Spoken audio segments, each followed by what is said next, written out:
말씀을 따라 사는 동안 지치지 않고 주님 나라 이루어가시는 저와 여러분이 되시기를 바랍니다. 오늘도 주님의 크신 은혜와 평강이 이 주연의 첫 주일 거룩한 예배의 자리에 나오신 우리 모든들의 심령과 삶의 자리 위에 함께 하시기를 축원합니다. 우리는 지금 주연절 한가운데에 서 있습니다. 주연절은 침묵하셨던 하나님께서 지금 내가 여기 있다, 나는 여전히 너희와 함께하고 있다라고 말씀을 다시 하시기 시작한 그 때가 바로 이 주연절입니다.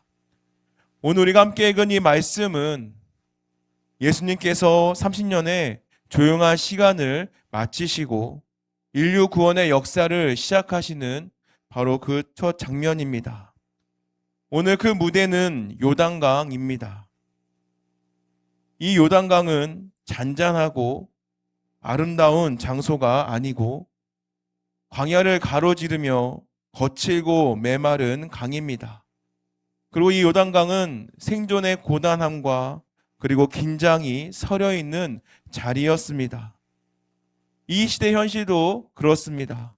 말라기 이후에 그 400년의 시간, 하나님의 말씀이 들리지 않고 백성들은 로마의 압제 속에서 신앙은 형식화돼가고 삶은 점점 메말라가고 있었습니다.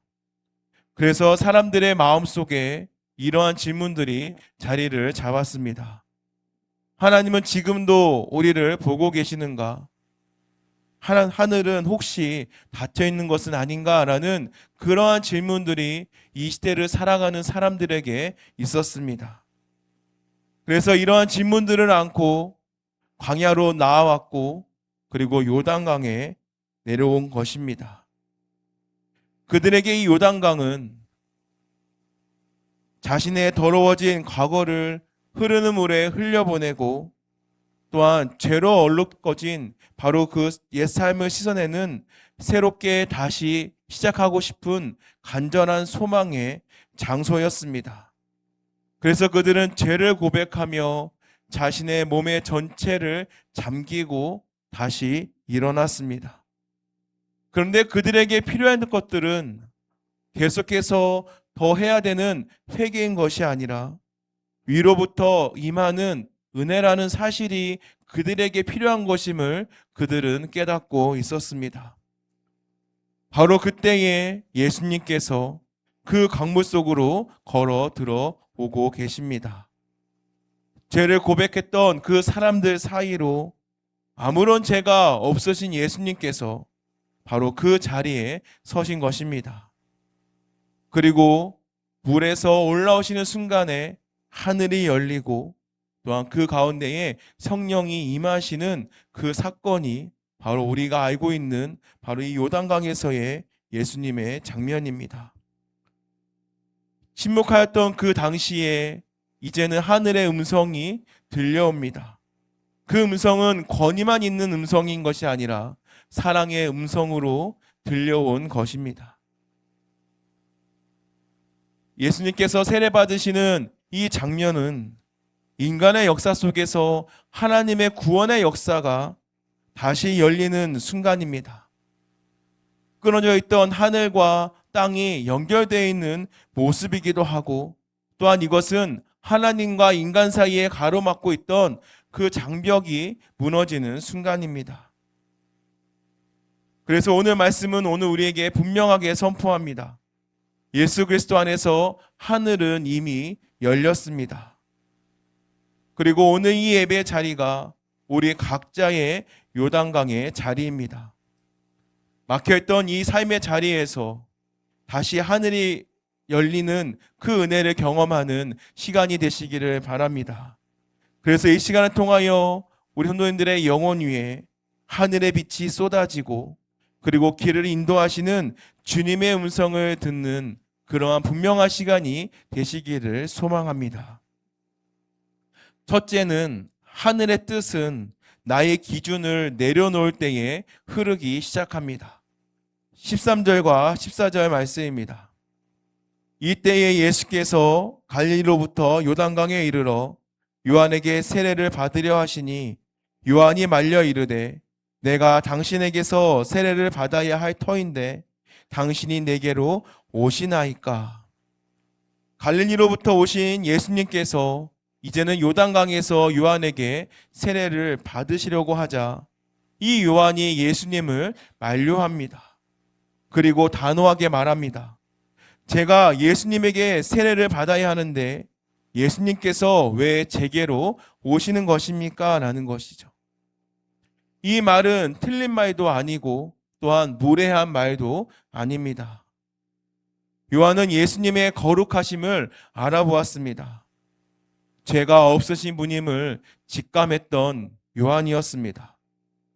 그래서 이 요한이 가지고 있던 그 경건의 기준으로는 죄를 고백하는 사람들이 들어오는 그 요단강에 예수님이 들어오신다라는 것, 그것은 도무지 이해할 수 없었습니다. 또한 요한은 거룩한 분은 낮아진 곳으로 내려오면 안 된다. 또한 깨끗한 분은 더러운 것과 섞이면 안 된다라는 그러한 생각을 가지고 있었습니다. 그렇게 하나님을 향한 그 순수한 마음으로 예수님의 그 길을 막아선 것입니다. 그런데 바로 그때에 예수님께서 요한에게 이렇게 말씀합니다. 15절에 보면 이제 허락하라라는 것이죠. 이것을 다시 말한다면 네가 가지고 있던 기준을 이제는 다 내려놔라라는 말씀입니다. 요한이 지키려고 했던 것은 바로 옳은 질서였고 그것은 맞는 질서였습니다. 그러나 하나님께서는 이보다 더 큰 뜻을 이루려고 하셨습니다. 인간의 옳음이 하나님의 거룩함을 담아내지 못하는 그 순간이 바로 이 순간이다라는 것입니다. 우리는 때때로 우리가 가지고 있는 바른 생각이 있고 또한 우리가 가지고 있는 확고한 판단이 있습니다. 그러나 그것들이 때로는 하나님께서 오시는 길을 또한 하나님의 은혜가 흐르는 길을 막고 있다라는 것을 기억하시기 바랍니다. 요한은 거룩한 분은 낮은 곳으로 임하면 안 된다라는 생각을 가지고 있었습니다. 그러나 하나님께서는 거룩한 분이 낮은 곳으로 들어오게 될 때에 그 낮은 곳이 거룩하게 된다라는 것을 말씀하고 있습니다. 그리고 예수님께서는 모든 의의를 말씀하시면서 이 모든 의의라는 것은 도덕적인 기준이라든지 종교의 완벽함을 바라거나 또한 의미하지 않습니다. 이것은 하나님께서 세상을 회복하시는 방식이 하나님의 뜻이 이 땅 가운데에 온전히 흐르게 하는 것, 바로 그것이 하나님께서 말씀하시는 모든 의다라는 것입니다. 바로 예수님이 요한에게 그리고 우리에게 말씀하십니다. 네가 생각하고 있는 그 안전한 틀을 다 내려놓고 하나님의 방식이 흘러가는 대로 길을 내어달라라는 예수님의 요청입니다. 우리도 신앙생활을 하다 보면 어느새 이 요한의 자리에 서게 됩니다. 나의 경험, 나의 기준, 내가 옳다라고 생각하는 그 판단으로 하나님의 손길을 막아서는 순간들이 있습니다. 그러나 말씀은 분명하게 우리에게 말합니다. 하나님의 역사는 언제 내가 그 모든 것들을 다 이해했을 때에 시작이 되는 것이 아니라 바로 내 판단이 멈추는 그 자리에서부터 하나님의 역사는 시작되는 것입니다. 나의 생각을 내려놨을 때에 나의 기준을 비워내게 될 때에 비로소 그때에 하나님의 역사가 시작된다라는 말씀입니다.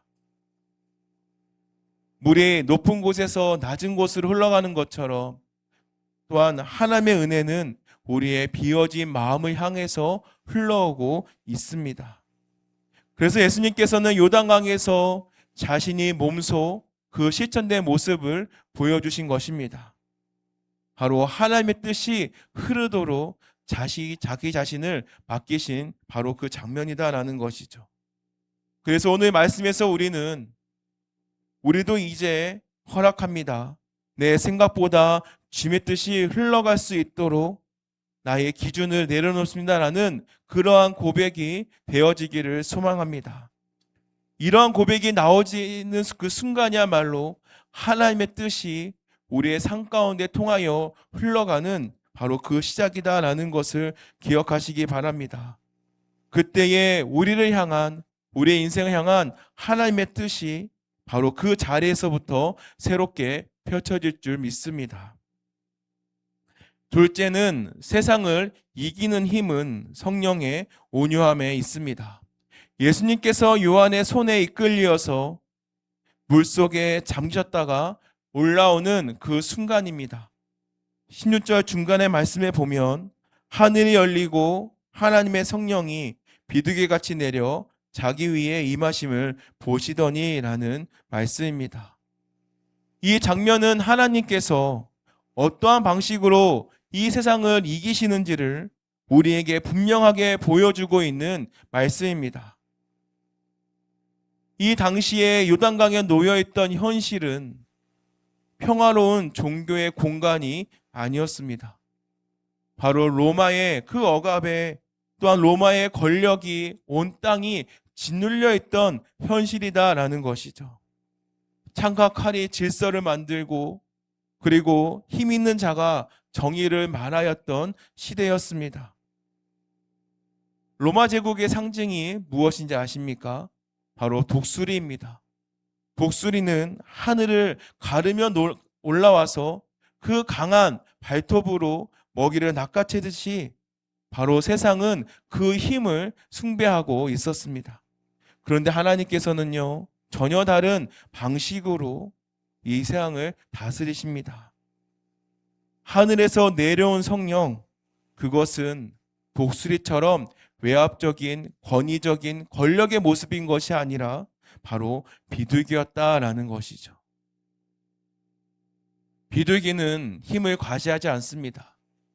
그리고 상대를 짓누르지 않고 또한 소리 높여서 자신을 드러내지도 않습니다. 우리가 잘 알고 있는 것처럼 성경에서의 비둘기는 평화와 그리고 생명의 상징입니다. 홍수 이후에 새로운 시작을 알렸던 것도 비둘기였고, 또한 가난한 자들이 하나님 앞에 나아갈 때에 가장 가까이 있었던 재물이 바로 이 비둘기였다라는 것입니다. 그래서 하늘에서 성령으로 임하신 것이 바로 이 비둘기 같은 모습으로 임하셨다라는 것은 바로 예수님께서 열어가실 바로 하나님의 나라는 힘으로 억누르는 나라가 아니다라는 것을 우리에게 보여주는 말씀입니다.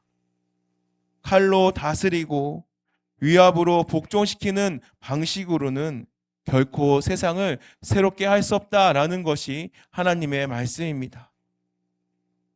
그래서 하나님께서는 이 거친 세상을 통치하는 방식을 바로 온유함으로 선택하신 것입니다.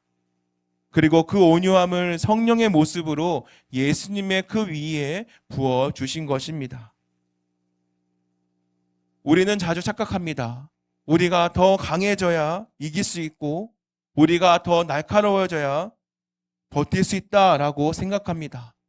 그렇게 살아가다 보니 우리의 말투는 더욱더 거칠어지고 우리의 마음은 굳어지고 또한 우리의 관계는 긴장으로 가득 차게 됩니다. 그러나 진짜 강함은 이 부드러움 안에 있다라는 것입니다. 참된 승리는 온유함 속에 있습니다. 바로 비둘기 같은 성령이 임할 때에 우리 안에 있던 거칠어졌던 언어와 마음과 행동과 관계들이 다듬어지기 시작합니다. 그래서 쉽게 상처 줬던 말은 멈추게 되고 또한 날카로웠던 시선들은 누그러지게 되며 굳어있던 마음에는 여백이 생깁니다. 강한 힘은요, 사람의 몸을 굴복시키지만 이 온유함은 사람의 마음을 감동시킵니다. 그래서 이 굳게 닫힌 그 마음의 빗장의 문을 열게 하는 것은 바로 이 온유함, 따뜻한 온기임을 기억하시기를 바랍니다. 그래서 이 성령의 온유함이 가정에 임하면 가정 안에서도 언어가 달라지고 행동이 달라지고 더욱더 그 가족을 바라볼 때의 눈빛이 달라집니다. 또한 일터 가운데서도 달라지죠. 밀어붙였던 방식이라면 이제는 오히려 포용해주고 함께 할 수 있는 그러한 방식으로 나가게 된다라는 것입니다. 바로 그런 것이 가능하게 되는 것은 성령께서 우리 안에 임하시게 될 때에 바로 우리를 통하여 만들어 가시는 승리의 모습입니다. 그렇게 우리는 이 거친 세상 가운데에 우리가 더욱더 단단해지려고 애쓰기보다는 더 깊은 성령을 의지하시기를 바랍니다. 복술의 방식이 아닌 바로 이 비둘기의 길을 선택하시기를 바랍니다. 그때에 그 길 위에 하나님의 나라가 세워지는 것이고 또한 우리는 세상에 감당할 수 없는 힘으로 또한 그 능력으로 세상 가운데에 살아가게 될 것입니다. 셋째는 우리는 출발선에서부터 이미 하나님의 기쁨입니다. 이제 열린 하늘에서 들려온 하나님의 음성이 우리의 마음을 집중합니다. 17절 말씀에 보면 하늘로부터 소리가 있어 말씀하시되 이는 내 사랑하는 아들이요 내 기뻐하는 자라 하시니라 라는 말씀입니다. 오늘 이 말씀은 오늘 본문 전체를 꿰뚫는 중심의 말씀입니다. 또한 우리의 신앙을 다시금 세워주고 있는 가장 깊은 고백의 말씀입니다. 여기서 하나님께서 사용하신다라는 기뻐하신다라는 것은 단순한 만족이 아닙니다.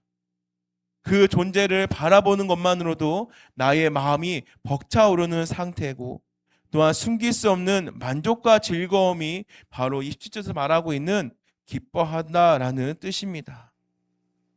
아버지가 아들을 바라보면서 마음 깊은 곳에서 터져나오는 그 기쁨을 그대로 드러내고 있는 장면이 바로 이 17절의 말씀입니다. 예수님께서는 지금 이 시점은 예수님께서 공생애를 시작하시기 전 바로 그 순간의 지점에 있습니다. 아직 병자를 고치지 않았고 무리를 가르치지도 않았고 또한 눈에 보이는 열매는 전혀 보이지도 않는 바로 그러한 시점이다라는 것입니다. 세상의 기준으로 본다면 아직은 아무것도 이루지 않은 상태입니다. 그런데 하나님께서는 기다리지 않으십니다. 결과를 보신 뒤에 말씀하지 않으십니다. 출발선에 서 있는 아들을 향해 선언하십니다. 너는 내 기쁨이다 라고 선언한다라는 것이죠. 이 장면은 우리의 신앙의 순서를 바꾸어 놓습니다. 하나님께서는요, 우리가 무엇을 해냈기 때문에 우리를 사랑하는 분이 아니십니다. 또한 우리가 어떠한 성과를 증명해냈기 때문에 또한 기뻐하시는 분도 아니시다라는 것입니다.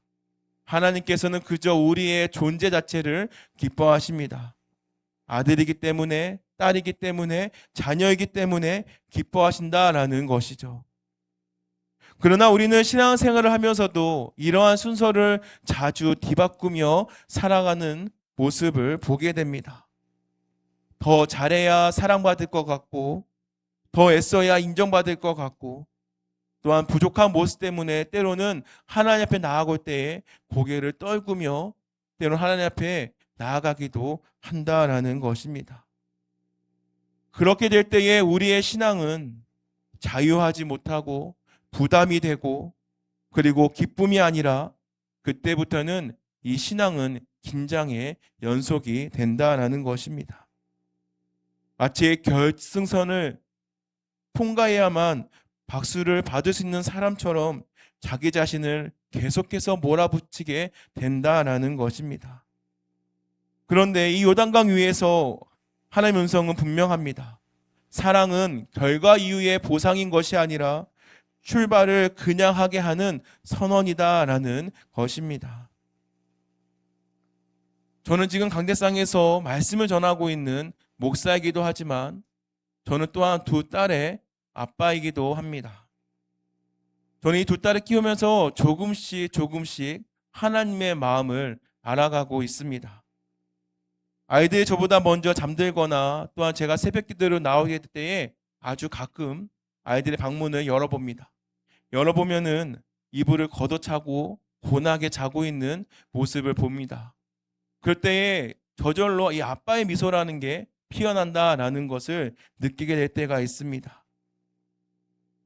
그런데 과연 생각해 봤을 때에 이 아빠의 미소가 짓게 된다는 것이 과연 아이들이 나에게 어떠한 특별한 것을, 어떠한 거대한 것을 해줬기 때문에 내가 과연 그러한 웃음을 지을 수 있는 것인가라는 생각을 해보게 됩니다. 그때에 저에게 찾아오는 것은 바로 내가 아이들을 이렇게 사랑할 수 있고 눈에 넣어도 아프지 않을 만큼 사랑할 수 있는 것은 바로 나의 생명을 나눠 가진 존재이고 또한 제가 사랑하는 자녀이기 때문이다라는 것이죠. 무엇보다도 그 자녀들이 나의 기쁨이 되기 때문입니다. 바로 오늘 이 요단강에서 서 계시는 예수님을 향한 바로 그 하나님의 마음이 또한 오늘 이 자리에 나온 우리 성도님들을 향한 하나님의 마음이 이와 같다라고 생각합니다. 하나님께서는 우리가 세상에서 성공을 했기 때문에 남들보다 더 거룩하게 살았기 때문에 사랑하시는 것이 아닙니다. 우리는 모두 다 하나님의 자녀이고 하나님의 사랑하는 딸이고 아들이고 또한 그 존재만으로 너는 내 기쁨이다 라고 하나님이 우리에게 말씀하십니다. 우리의 삶의 모습이 지금 어떠하든지 때로는 그 모습이 아직 시작 단계에 있든지 또한 여러 번의 넘어진 가운데에 있을지라도 하나님께서는 오늘 우리에게 동일하게 말씀하십니다. 너는 내 사랑하는 딸이고 내 아들이다 라는 것이고 또한 너는 내 기쁨이다 라는 바로 하나님의 음성입니다. 이 음성을 듣는 사람들은요, 그 삶의 중심이 달라집니다. 인정받기 위해서 애쓰는 것이 아니라 이미 받은 사랑 위에 서서 바로 그 인생이 살아가는 인생이 된다라는 것입니다. 그렇게 이 확신이 우리를 다시 일으켜 세우는 것이고 더 깊은 감사와 또한 자원함으로 하나님 앞에 서게 만드는 줄 믿습니다. 그래서 우리는 이렇게 고백하게 됩니다. 하나님께서 나를 이렇게 기뻐하시는데 나도 하나님을 기쁘시게 하며 살아야 되지 않겠냐라는 고백이다라는 것이죠. 바로 이러한 고백이 시작되어질 때에 바로 우리의 신앙의 출발점이 시작이 되어지는 것입니다. 그래서 오늘 이 시간에 이 열린 하늘 통해서 우리에게 들려오는 이 하나님의 음성이 우리 성도님들의 마음의 깊은 곳에 새겨지시기를 바랍니다. 나는 하나님의 기쁨이다. 바로 이 고백이 우리의 흔들리지 않는 삶의 고백이며 또한 다시 걸어가게 하는 힘이 되게 하는 줄 믿습니다. 사랑하는 성도 여러분, 오늘 우리는 이 주연절의 첫 주일에 요단 강가에서 일어난 장면을 함께 바라봤습니다. 이 요단강은 단순히 예수님께서 세례를 받으신 자리가 아닙니다.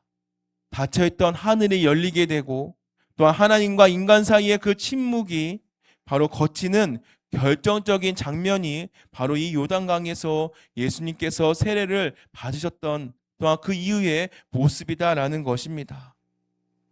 사람들의 탄식과 또한 갈증이 쌓여있는 그 곳에서 하늘이 열리고 하나님의 은혜와 또한 성령이 임하신 줄 믿습니다.